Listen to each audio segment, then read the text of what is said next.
步入晚年之後，相信好多老街坊都有種切身嘅感受，就係身體永遠都冇一日真正舒服自在。唔知大家有冇同感？日日都被各種唔舒服纏身，今日肩膀酸酸軟軟，抬唔起手；聽日膝頭哥僵硬發脹，行樓梯都吃力；後日要成身關節彈痛，周身乏力，成個人圓趴趴，提唔起半點精神。呢種酸痛唔係劇痛，但就綿綿不斷，日以夜夜纏住你，瞓覺瞓唔好，食飯唔香甜，成個人嘅氣息同精神都被拖垮。好多街坊覺得呢啲問題係老人家必經嘅階段，所以一直忍，長期捱，從來冇真正重視過平時周身唔舒服。大家第一時間就會去醫院檢查，照 X 光，做各項檢查，但最後醫生多數都會搖搖頭，同你講一句好熟悉嘅說話：冇大問題，只係普通嘅關節退化，年紀大嘅人都係咁，正常嘅。跟住就開一大堆止痛藥、消炎藥俾大家。呢啲西藥雖然一時之間可以壓低痛楚，但大家都知長期食止痛藥最傷脾胃。好多街坊食耐咗，關節痛未好，反而搞到胃寒胃痛、食欲不振，腸胃越嚟越衰弱，可謂係顧得頭唔顧得尾，治標唔治本。好多人以為萬年關節痛、周身乏力、精神頹廢只係單純嘅老化現象，係每個長者都要面對嘅自然規律，只能夠逆來順受。但正言而理，深耕命理養生多年嘅岑日飛大師就專門為各位老街坊提出咗一個極為重要、千祈唔好忽視嘅警告：身體長期嘅慢性疼痛、揮之不去嘅周身酸軟，從來都唔係小事，更加唔係單純老化咁簡單。呢係身體發出嘅重大求救信號。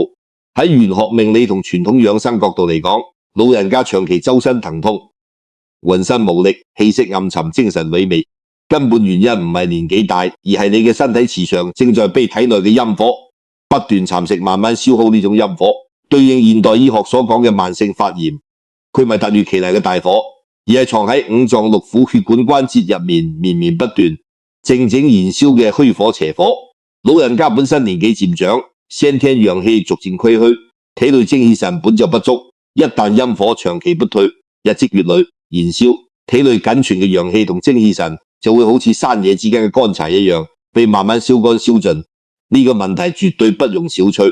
唔單止係傳統玄學講嘅氣場受損，就算係現代醫學都已經證實，體內長期不消嘅慢性發炎係誘發心腦血管堵塞、動脈硬化，甚至係各類癌症最強、最隱蔽嘅催化劑。好多老人家晚年突然出現嘅重病急病，從來都唔係一朝一夕形成，而係幾年、10幾年來體內陰火持續燃燒，慢性發炎不斷積累，最終積少成多、積重成災，先至爆發出嚴重疾病。所以話忽視體內嘅陰火，放任慢性發炎，就等於放任身體一步步走向衰敗，白白耗盡自己晚年嘅福氣同健康本錢。今日我哋就唔講深奧難明嘅玄學道理，亦都唔講昂貴難行嘅養生偏方，實實在在結合現代醫學嘅科學論證，同岑日飛大師俾老人家嘅自保養生智慧，徹底幫各位老街坊拆解呢個藏喺體內摧毀晚年健康嘅慢性發炎元兇，同時都會教大家用最簡單、最平價、日日都可以做到嘅飲食方法，熄滅體內積聚已久嘅陰火，趕走前身嘅關節酸痛，重拾靈活關節、清爽氣息同充足精神，安安穩穩、健健康康過晚年。好多老街坊一聽到發炎兩個字，就會聯發燒、喉嚨痛、傷口紅腫呢種明顯劇烈嘅發炎症狀。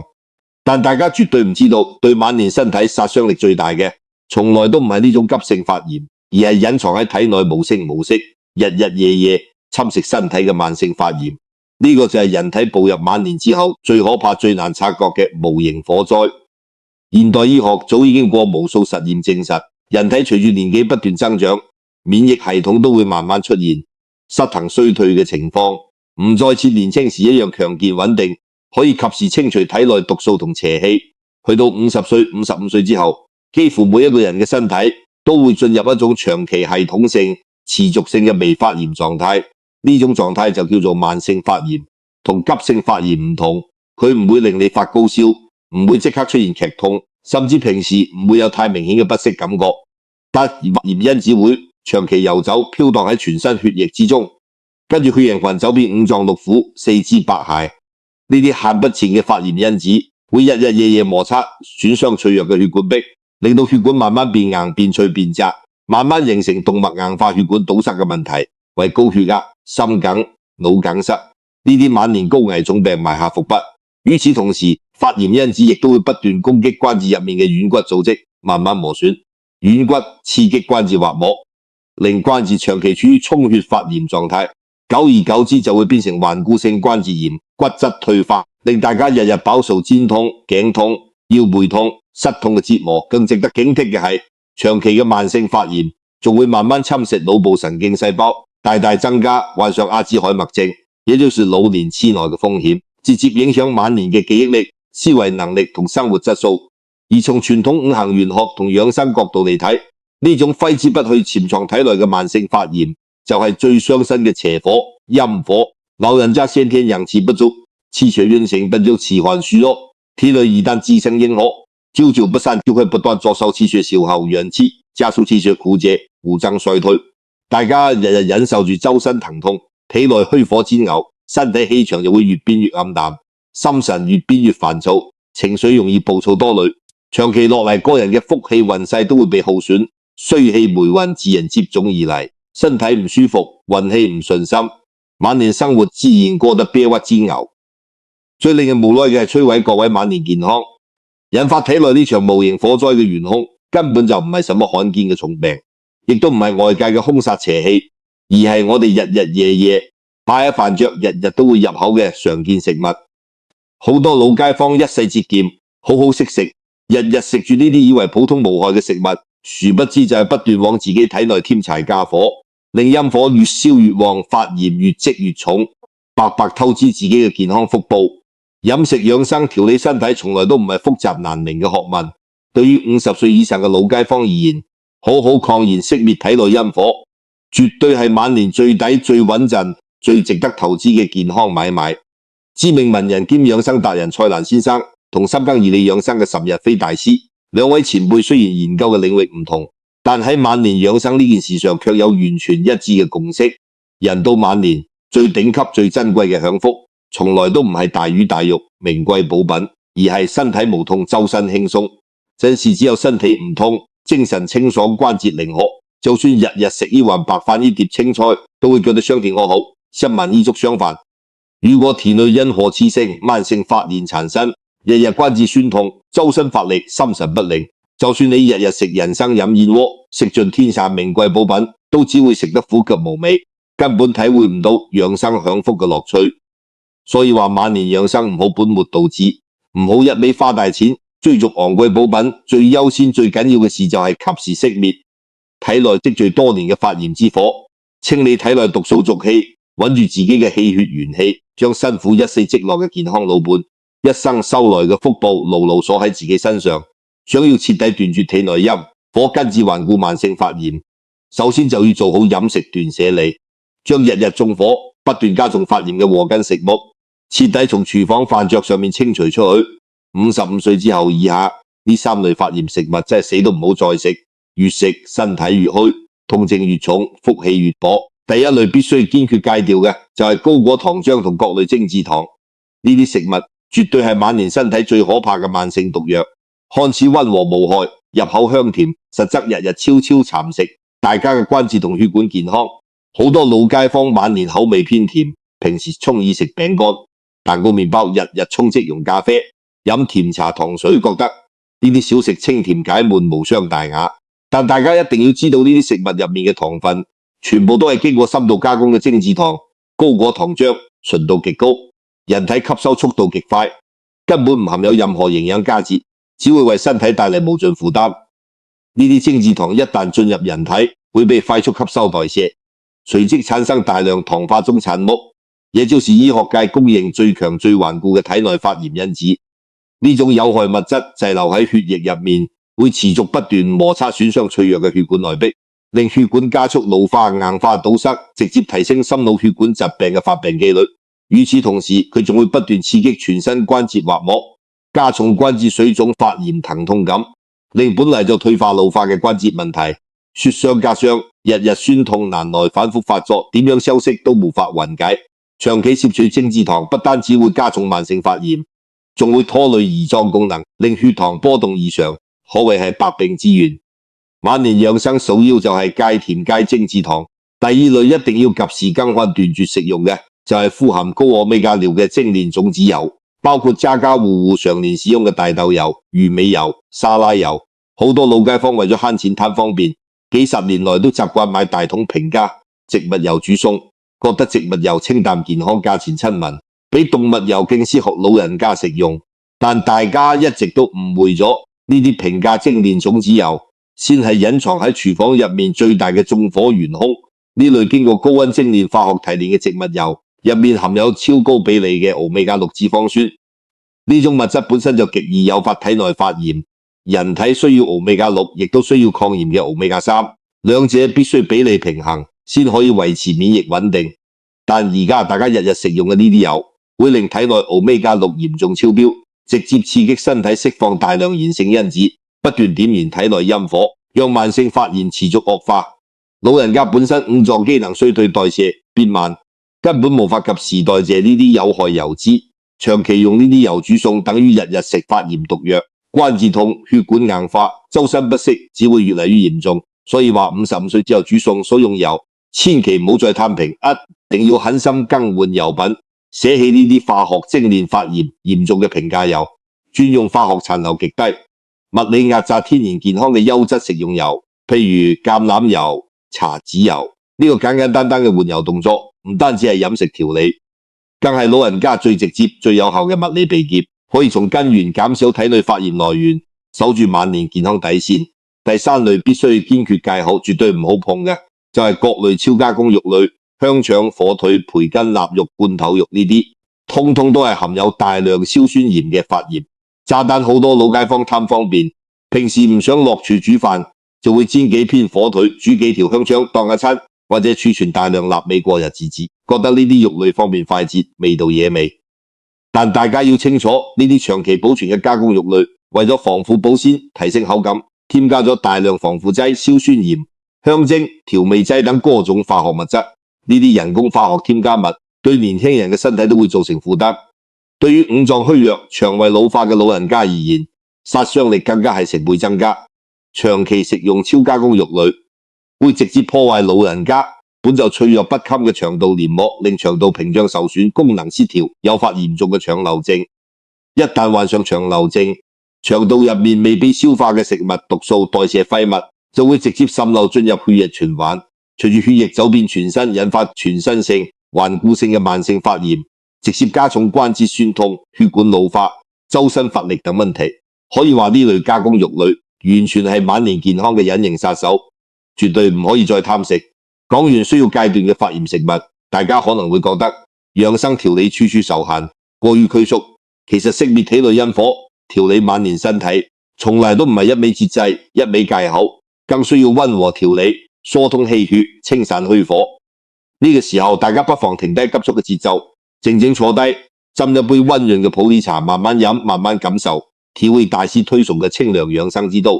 尋日飛大師提醒我哋，體內陰火熾盛，慢性發炎不散，核心問題除咗飲食不當之外，仲在於體內氣血瘀滯，熱毒積聚，氣機不暢，想要徹底熄滅陰火，單靠借口遠遠不足，更需要為身體帶來清涼與流動，清走積聚，熱毒疏通瘀滯氣血。而一杯溫潤適中嘅普洱茶，就有住極好嘅清熱解毒、活血疏通、生津潤燥功效。適當飲茶可以幫助人體帶走體內多餘熱毒，清理部分代謝毒素，讓身體慢慢回歸清涼通透嘅狀態。呢個短暫嘅飲茶時光，亦都係我哋調整心態、認識身體嘅最佳時機。晚年養生最忌心急焦躁、心浮氣躁，越係心急降火、急於求成，反而越容易氣滯火旺，適得其反。大家慢慢品茶，靜心養神，先至可以真正理解。抗炎養生從來都唔係複雜嘅醫療手段，而係融入日日三餐點滴生活嘅簡單智慧。呢份唔使花大錢，人人都可以做到嘅天然抗炎方式，就係老人家最好嘅護身符、養生訣竅。戒掉發炎食物，學會清熱潤燥之後，尋日飛大師亦都為各位老街坊帶嚟咗兩樣老祖宗流傳落嚟，評價高效、人人適合嘅天然抗炎網，係門檻最低、效果最穩、最適合晚年日常調理嘅抗炎自保方法。唔使買昂貴補品，唔使食特效藥，日日簡單堅持就可以慢慢熄陰火，止疼痛、清血管、養氣血，守好晚年健康。第一樣天然抗炎王係家家戶戶廚房都有平平無奇卻功效驚人嘅生薑。喺傳統中醫養生入面，生薑向來都係暖宮散寒、溫通經絡、抗炎止痛嘅頂級成品。性溫而不燥，散寒而不傷，正極度適合陽氣虛弱、體內多濕多寒、陰火纏身嘅老人家。從現代醫學角度嚟睇，生薑入面富含珍貴嘅薑辣素，呢種天然活性物質經過多次科學實驗證實，擁有媲美西藥非類固醇止痛藥嘅強效抗炎、鎮痛消腫效果。最難得嘅係，西藥止痛藥大多傷脾胃有副作用，而天然生薑溫和安全。長期使用唔會刺激腸胃，唔會傷身，反而可以調理脾胃機能。薑辣素可以有效抑制體內炎性因子活躍，阻止陰火持續燃燒，快速緩解關節、發炎、肌肉痠痛、周身僵硬等頑固不適。日常食用方法亦都極之簡單零門檻，老人家日日都可以輕鬆做到。每日早上起身空腹或者早餐過後，切3-2片新鮮生薑，用滾水沖泡，焗5分鐘，飲一杯溫暖薑水，驅散一夜積聚嘅寒氣濕氣，溫暖脾胃陽氣。平時煮餸煲湯燜肉嘅時候，亦都可以大膽落薑，唔使怕辛辣。日日堅持落薑，飲薑可以慢慢溫暖晚年虛寒嘅脾胃，疏通全身瘀滯嘅經絡，驅逐下肢關節積聚已久嘅陰冷濁氣，將體內暗藏嘅虛火、寒火慢慢清散。日日積累就可以慢慢擺脫關節酸痛、周身乏力嘅困擾。呢塊平平無奇嘅生薑就係老人家最抵用、最安全嘅天然止痛保命符。第二樣被譽為黃金抗炎盾牌嘅天然抗炎王就係薑黃。無論係我國傳統中醫定係印度千年醫學體系，都將薑黃奉為頂級養生食材，係公認嘅天然抗炎、抗氧化聖品，對晚年血管關節、五臟養生都有極佳功效。薑黃入面嘅核心有效成分係薑黃素，呢種物質係地表最強、最珍貴嘅天然抗氧化劑、抗炎物質之一，活性極強，針對性極高。相對於普通養生食材，薑黃素可以直達人體最深層嘅關節組織、同心血管系統，精準捕捉、強力清除體內四處游走嘅游離炎性因子同代謝毒素，從根源壓制慢性發炎，反應熄滅，頑固陰火。長期食用可以慢慢修復受損嘅血管內壁，保護關節軟骨，穩定免疫機能，有效預防動脈硬化、關節退化、腦部老化等各類晚年問題。好多街坊覺得薑黃功效強，一定好難食用。其實用法同樣簡單方便，完全融入日常三餐。平時煮餸、煲老火湯、煮飯、煲粥嘅時候，落少許大約半茶匙嘅薑黃粉即可。呢度話大家一個極為實用嘅養生秘訣，單食薑黃吸收率有限，但只要搭配極少量黑胡椒一齊食用，就可以將人體對薑黃素嘅吸收率提升足足0.7倍，功效直接翻倍。日日三餐堅持少量食用薑黃，日積月累就會喺身體內部築起一道金黃色穩固強大嘅抗炎保護罩，時時刻刻抵擋陰火，侵蝕阻隔發炎傷害，保護血管乾淨，關節靈活，五臟安康。其實晚年養生從來都唔需要大費周章，唔需要揮金如土，最珍貴嘅健康往往就藏喺最樸實、最平價嘅日常飲食之中。戒掉3樣縱火發炎嘅有害食物，每日堅持用生薑、薑黃天然抗炎，慢慢調理，2日之內就可以做到體內烏火氣血通暢，關節靈活，周身輕鬆，體內陰火熄滅，積聚多年嘅毒素濁氣自然消散，血管乾淨通透，運行順暢，成個人嘅精神氣息都會變得清爽充沛，唔再渾身酸痛，唔再頹廢乏力。岑日飛大師講過一句極為通透嘅養生金句：熄滅陰火，百病自消，不痛不病，才是晚年最大嘅財富與福報。人活到晚年，拼搏半生，勞碌一歲，所求嘅從來都唔係大富大貴、名利雙收，而係身體無痛無病，生活自在安穩，日日書生順遂，身體冇患痛冇隱疾，先係我哋晚年最寶貴、最真實嘅財富，亦都係一世修行得嚟嘅最大福報。如果各位老街坊都聽懂咗岑大師呢番熄滅陰火、抗炎自保嘅真心勸告，亦都想喺往後嘅日子入面遠離頑固關節酸痛，擺脫慢性發炎折磨，後半生關節靈活，健健康康無痛，一身輕，舒心自在，過日子。真心想好好守住自己嘅晚年健康同福氣，不妨喺評論區留低抗炎自保4個字，為自己嘅健康許一個願。亦都為自己嘅身體做一個好好嘅調理規劃。最後，歡迎大家點擊訂閱知名悟道堂，我哋每晚6點準時更新，從唔講空洞難明嘅養生教條，唔賣昂貴虛假嘅養生產品，只會同各位老街坊分享最真實、最通透、最落地嘅大師養生智慧同命理自保之道，陪大家科學養生、靜生悟道，守住健康，安享晚年。我哋下期繼續同大家見面，分享更多實用嘅養生知識。